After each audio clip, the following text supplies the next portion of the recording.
Hi, today we are diving deep into the world of glass calculations. Whether you're building a cozy home or a grand commercial space, getting this right is essential for a smooth, efficient project. Let's start with the basics. Measure the height and width of each opening. Remember to account for any frames. Once you have these measurements, multiply them to get the area of the opening. For example, if a window is 3 feet tall and 4 feet wide, the area is 12 square feet. If you have irregular shaped openings, try breaking them down into smaller, more manageable shapes.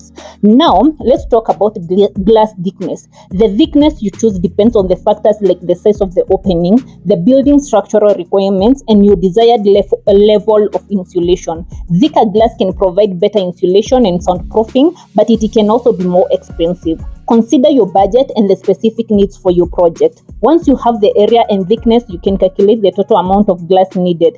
Don't forget to add a 5 to 10% buffer to account for wastage and errors. By following these steps, you will be well prepared to order the right amount of glass for your project. Remember, accurate calculations can save you time, money, and headaches in the long run. For your glass needs, consider partnering with PEKI glass contractors. They offer a wide